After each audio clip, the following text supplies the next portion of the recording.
Hey everybody, it's Marcia O'Connor back with top three, another entrepreneur, another session, another way to learn about secrets and mistakes. So we are here once again, and Ashley Carroll is with us today, and she's got a really cool story talking about what she did, have some really cool background and all too. But with that, I just want to make sure she's going to talk to us about how she gets started and what they've been doing, and it's only I believe like what four years now, which is pretty crazy, and going into momentum accounting and tell us more about it as the chief operating officer. So Ashley, welcome to the show. Hi, thank you so much for having me. My pleasure, my pleasure. So 2019, right before a pandemic, you decided to start. Walk us through the process of starting. What were you thinking? Yeah, absolutely. I was thinking there is a gap here that I can do better. What I was seeing is a lot of accountants being unhappy in their role. And when I was coming out of college in 2016, I got that firsthand experience of being given two options, which was to be a tax or an audit accountant. And so throughout my journey that I ultimately did not take either of those paths, I was able to find that there's actually a much needed role in the accounting space, but that it's not talked about and that accountants aren't really given the opportunity to be perceived as helpers in other ways outside of crunching numbers. So we thought that there would be a better way to do small business consultancy and accounting by providing small businesses the kind of big four support that is typically billed out at anywhere from $800 to $1,000 an hour, and is typically very inaccessible, and making that accessible essentially for small business owners. But why go on your own? It's a different path, because as accounting and all too, a lot of accountants don't like to do that. They don't like risk. What made you want to go on your own in 2019 in particular? Yeah, I think that, there's definitely a big generation gap that we're seeing in the accounting world. I think 60% of accountants are set to retire in Yep. the coming 10 years. Some staggering numbers like that. And the number of graduates going into the accounting programs is continuing to decline. So there is a huge gap between your traditional accountants and what I'd call your modern accountants.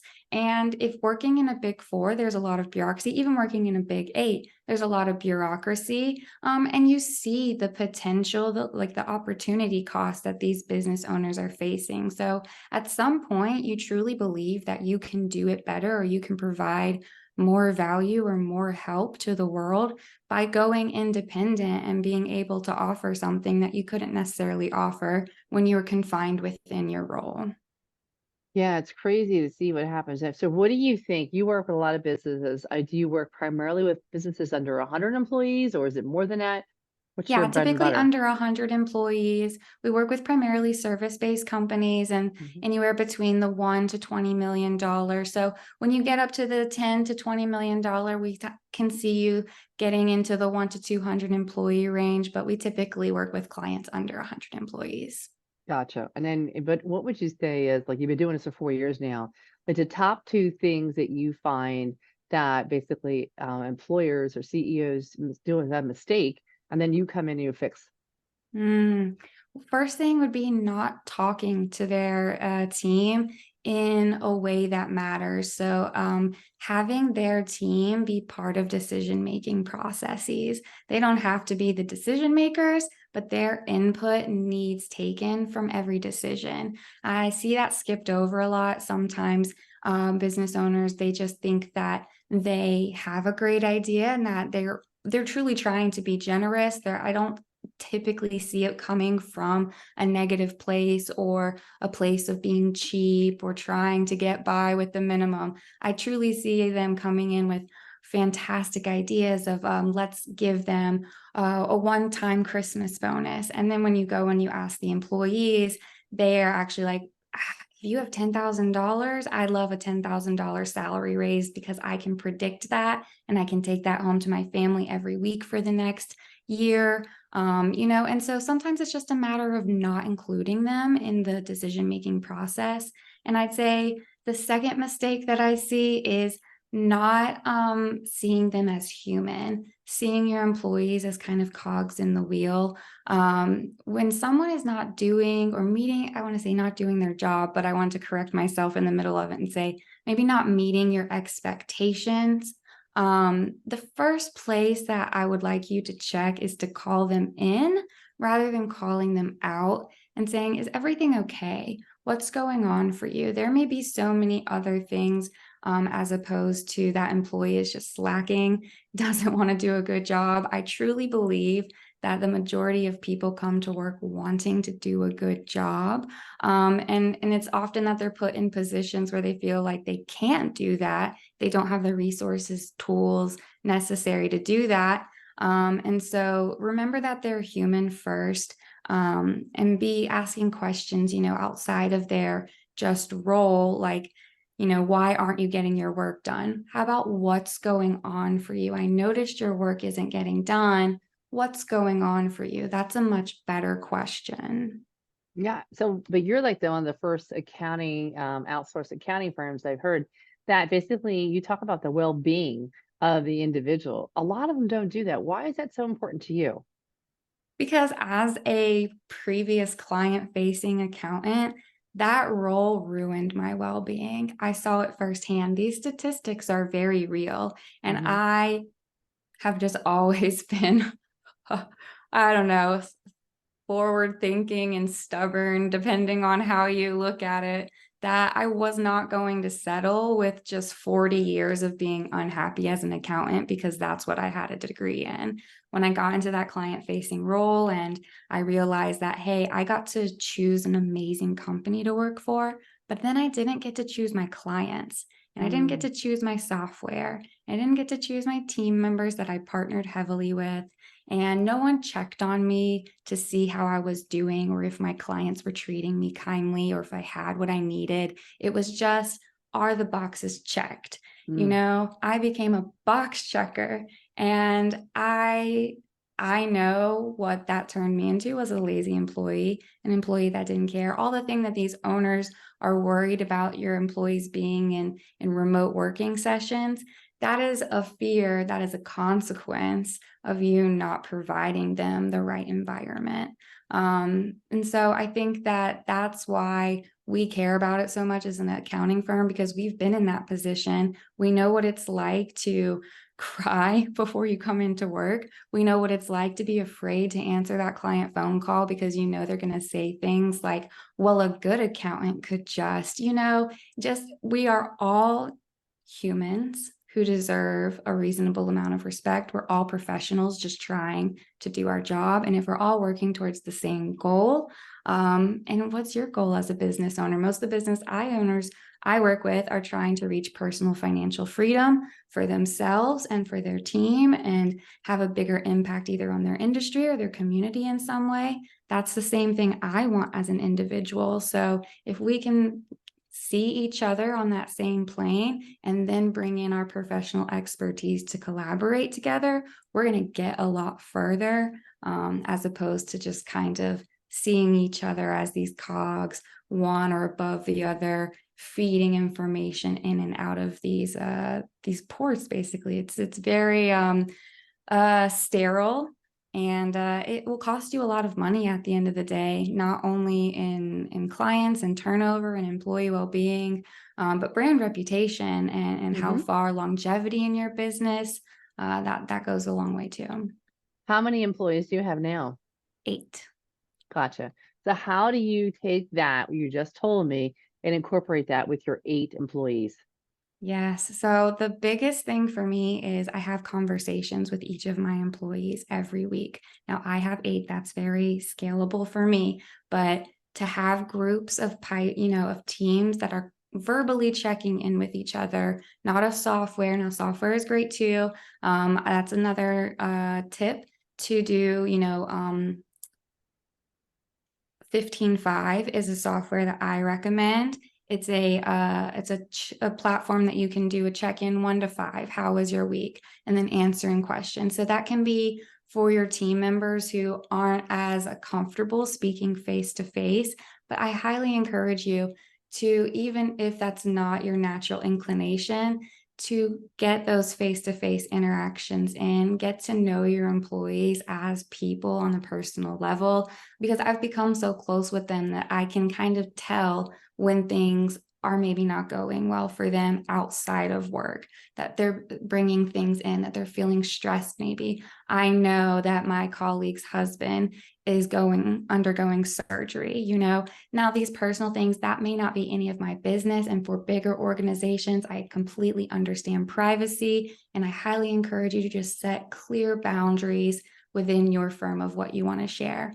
But within my team, because we are so small, being able to share and know each other that well really helps us. And then getting that quick check-in, like how's your workload 1 to 5 capacity wise, is great. And then the other thing I would say is encouraging time off. I know that that feels very like, no, don't encourage time off, especially in service-based business when people's time is your revenue.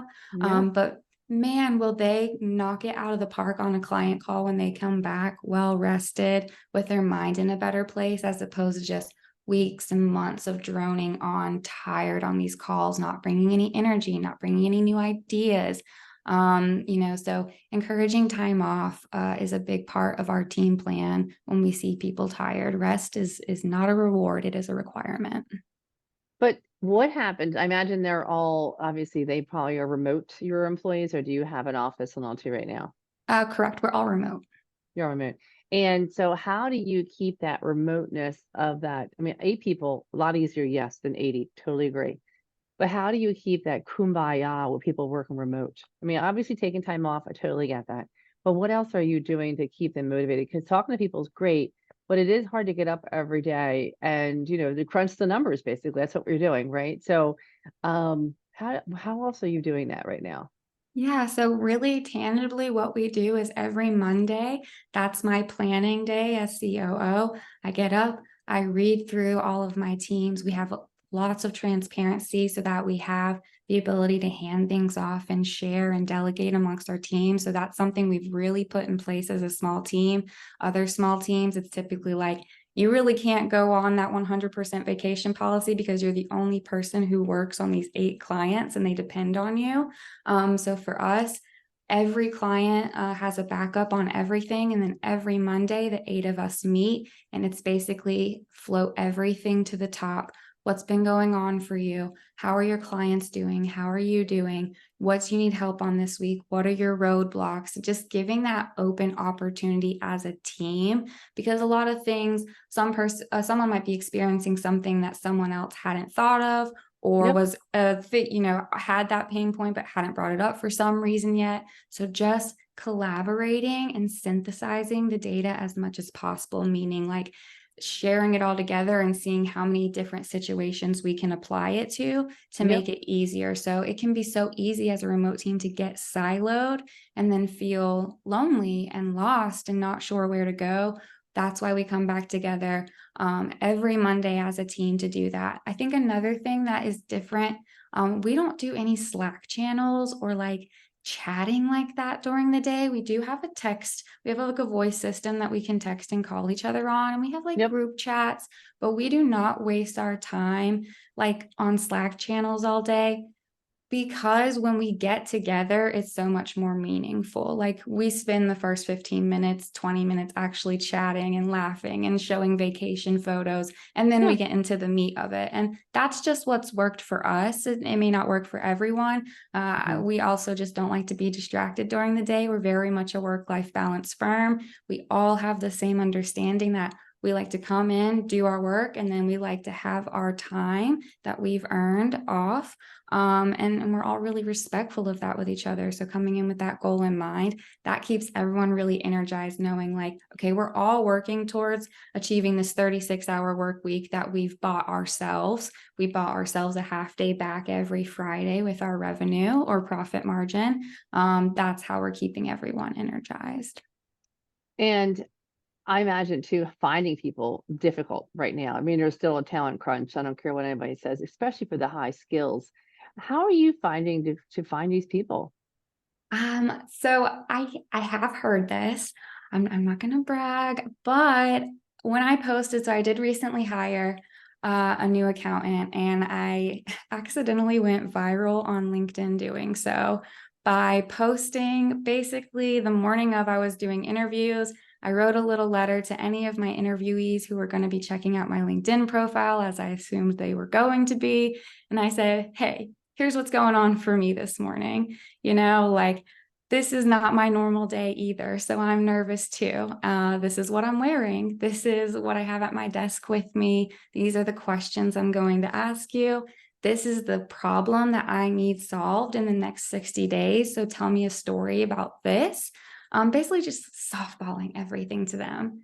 We got so many job applications. I bet. And for us, the feedback that we got was that there's just this authenticity there Yeah. that is not available in other job postings. So I would say if you're struggling to find good quality talent, being authentic, like, people are not longing to be impressed right Yep. now. They're truly not. They want somewhere that feels comfortable, that feels like they're going to value them, that feels like they have clear delineation of their roles and responsibilities. That's what people want. And they will come and they will curl up there and they will do an amazing job for you and they will stay for a long time. So don't come in and try to impress people, with whatever it is that you may be trying to impress them that isn't as authentic as, hey, I really care about you as an employee. This is how I'm going to show it to you. And this is what I need from you in return for my business. As simple as it could be. Yeah, it's really interesting because I find it's so simple, I think, to do all this and get it going. But how are you staying above with all the trends and how to build a business and what to do? Where are you hanging out with and who are you talking with to really, keep that perspective? I hang out with a lot of, I would say, not business owners right now. I hang out with a lot of business owners in my networking groups. But as part of that process, I'm quite the fly on the wall because it's my job. I feel like I kind of see myself as chief reality officer. I Mm, like to play the role between, like, the both perspectives. I understand needing to make money, make profit margin. Like, I understand the ownership goals. And I also understand the employee experience hmm. and, the ROI or opportunity cost on, your choices that you make there. So I spend a lot of time with business owners in those rooms, but I also spend a lot of time talking with my team or talking with other operations or people leaders who, staffing agencies. I love talking with staffing agencies and HR agencies like yourself to say, like, this is what the trends of employees are saying right now. Because again, going back to that first kind of question, what's the two mistakes I see is that you're not asking the people who are going to be directly impacted for their input. And so those are the people I like to hang out with. Um, and then really, like, obviously you started doing it 4 years. What do you think the number one thing that you had learned that you made a mistake and you said, oh my God, it was such a good thing to learn. I'm not going to do it again, but I learned from it. So what was it? I'm not sure I've ever told this story. I will not name names. The one thing you do not want to do is talk crap about something you don't know about. You don't know what you don't know. Hmm. And as an employee, it is very easy to assume that if your needs are not being met, that your boss doesn't care about you. And I think that's a mistake that I made that I wouldn't make again. Going back the other direction and remembering as an employee that your owner is also a human and they have a lot of tough decisions to make. And they might be lonely. They might be making some of these decisions alone. The Yeah. pressure is immeasurable. You don't Yeah. know what you don't know. And Nope. so do not assume that your boss doesn't care for you as a human just because that may not have been communicated in some way so far. If you're Hmm. feeling that, I really encourage you to find a way to connect with them and ask in some way or engage with them in some way on that level.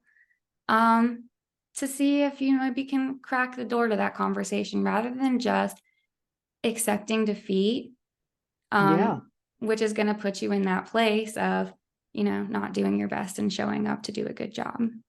And you know what? I gotta tell you, I think that, you know, I think people forget that we're human.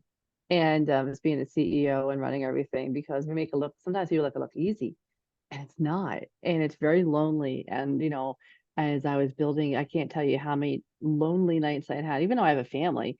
I would still Yeah. get upset and cry because I wanted everybody to be like on the same page and board. And the one thing I've learned, which I will pass on to you, I've been doing this for 16 years, my own business, is you can't make everybody happy, and you need to be okay with that.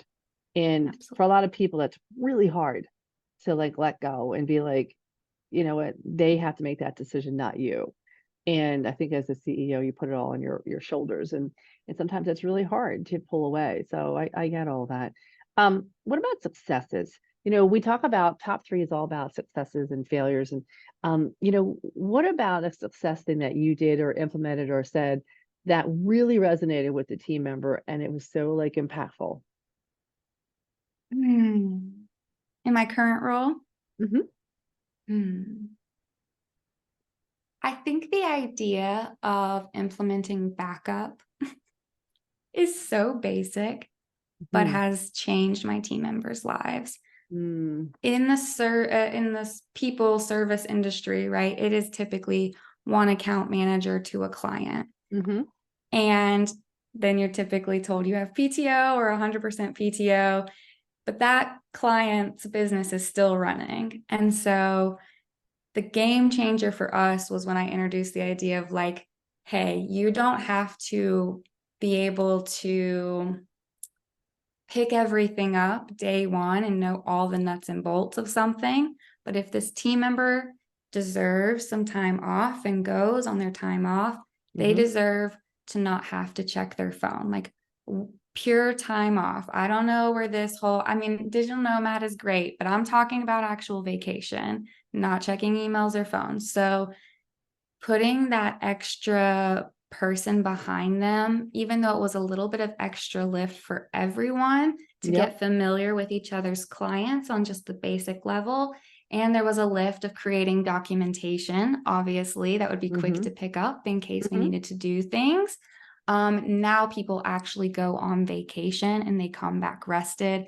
And I can see if they log in and I can like smack their little hand and be like, what are you doing here? Get out. And they can say, I'm worried about this, and XYZ's got it covered. So there is a backup plan to everything. So I would say if there's a single point of failure inside of your team in any of your workflow or processes, that is not, it seems like a simple idea. It's a heavy lift, but going through that list and finding that can be just a way to truly add freedom to your team in a way that they didn't have it before, but it was kind of perceived that they did. Yeah, I think people, I know in the professional services side, especially with what you and I do, they're all like, I got it, I got it, I got it, I got it. And I'm like, yeah, well, you do, but you need to let go because you need to take care of you. And if something happens, and we learned this from COVID, a lot of people got sick. A lot of people couldn't do what they were doing. And so it was always like a tag team. Every team we have is a tag team to it to make sure that there's somebody else. And we have a system online that that person could log right in, know exactly where that person left off, all the forms, everything's in there, and it just makes life so much easier, but sometimes you have to lead them to the water. That's all. You So we do. are good at that. So what is next for your company? Where do you want to take it? How large do you want to be? What's next for you, Ash? Yeah, so Operations House is owned by Nicole McKenzie. You can look her up. She is an amazing accountant, disrupting the industry, and I've been her right-hand woman for the last 4 years. So we're continuing to grow Momentum Accounting. And so the goal there is to work with 50 to 60 amazing clients long term, helping them scale their service-based businesses from where they are now, somewhere between $1 and $5 million to the 50 to $20 million mark, and help them exit if they need to, or just get into maintenance mode. So we've created a lifestyle company. That was really my goal and role with our owner at Momentum. And so just on the side, I've done my own passion project that I've started with her blessing called Operations House, where everything I've done for her in Momentum Accounting, I'm now offering to other firms in the service-based space who just think that this might be a good fit for them, are looking for a little ethos change, maybe are noticing something's not sitting right in their team, or there might be a problem, but they can't quite put their finger on it. So Momentum Accounting is always accepting a new service-based accounting clients around the $1 to $5 million range and looking to grow. And Operations House is also looking for those same similar sized businesses who are looking for organizational development, leadership development, and all that other glue that holds everything together. Yeah, that's definitely a lot of glue right there. A lot of Yes. firms don't know how to use it the right way, unfortunately. So we're sure. And then what do you do for fun yourself? Yeah, I love music. I started drum lessons yesterday at the Malvern School Wow, of Music. So nice. I'm really excited about that. You can catch me at the Mann Center or any of the venues downtown Philly here. And I'm also a big Phil's fan, disappointed about that loss last night, but that's okay. So yeah, I moved to Philly here in 2017. I met my husband on Bumble here Wow. randomly, and he is a teacher and has an amazing job. So I moved up here and have become well acquainted with the Philly area, but I feel like I have something new to explore every day. So I just absolutely love getting out into the community and doing the parks, the hikes, the games, all that stuff that I didn't get to experience coming from a smaller town. And the fact that you become a Phillies fan so quickly is awesome, I know. so sometimes it takes a little longer than that. So, but I'm so glad to be incorporated already. So, yes, Yes. I was here awesome. when they still stunk in 2017, so I hope no one is discrediting the cheer I have for them now. Oh, they were fun. It was fun to watch last night. It was a little depressing to watch last night, but you know what? They're coming to our house, and in our house, it's hard to win in our house. So, It's pretty loud here, yeah, so let's go, exactly. Phils. So we'll definitely have some fun. So, what do you do in regards to, like, I always ask all my people, do you read or do you do Audible? I'm a reader. I Mm, like to do the Kindle reader because I like to do the night mode while my husband's mm. sleeping, and I love to lay in the pool or the bath and just, the books not get mixed up. I have tons of paper books. So if I really love something on Audible, I'll get it on paper book to have for my collection. But yeah, or if I really love something on my Kindle, I'll get it for paperback. But podcasting is where I listen to everything. So I don't love to listen to the books too, because I do a lot of podcast listening. So I want to switch it up. Oh, funny. Yeah, I like listening to both, actually. I wish Audible was around when I was in high school. I would have done so Yes. much better in my AP history, for sure. Oh my God. The sun also rises. 1.25 speed, please. Yeah, because it's just like, oh my gosh. And yeah, I had to read a book about Russia or China. China was like this thick, and you're like, oh. And I read it all, but shoot, did I comprehend it all? Not even close. Absolutely not. No, but Audible, I remember like where I'm driving, and I remember which chapter and different things. I remember it all comes in my head because I'm And like when the dreaming it. authors do the voice, Yes, that's the best. it's the best by all means. I love it. And then if you wake up in the morning and go on your phone, your first app, what's your first app you go to every day? My Aura ring. Ooh, So there I you have an go. Aura ring. If you haven't heard of it, it's Oura. It's kind of a take on a Apple Fitness watch. Yep. I have anxiety kind of sensory stuff, so wearing a heavy Apple Watch was too much for me. But this ring is much lighter, and it also tracks something specific to me, my sleep, which I know your Apple Watch does, just not as well, and your heart rate variability, which is like a stress indicator. So the very first thing I do when I wake up in the morning is check my app to see how I slept and how my stress is doing. And I do plan my morning routine based on that. So I love a flexible morning routine, like a bucket of things to choose from, and then depending on how I'm feeling. So that's where I go. It's awesome. I love it. And then I would say for entrepreneurs out there that are starting up, what do you think like one bit of advice would be what? Know your why and stay very committed to it, because there is a lot of advice out there. There is a lot of advice that says there's only one way to do it. You have to have this app, this workflow, this company, this software. stay focused to your main vision and why. My main vision and why is to democratize wealth building. So at the end of the day, I have to come back to that vision and make sure that the decisions I'm making, from hiring to partnering with someone to the services I'm providing, are meeting that vision. Because as you said, it can get lonely and you can hear a lot of voices and opinions and advice. And you hear stuff enough, that you start to feel like maybe I should be doing it this way. Mhm. So just find a place to stay grounded. And I think that the best place to stay grounded in is your values and that why, that ultimate vision. Excellent advice. Absolutely. Well, I can't thank you enough, Ashley Carroll. And how, if people wanted to get a hold of you and your team, how do they contact you? Yeah, so we're huge on LinkedIn, but we also have websites. So find me, Ashley Carroll, on LinkedIn. I also have a website for my business, operations.house.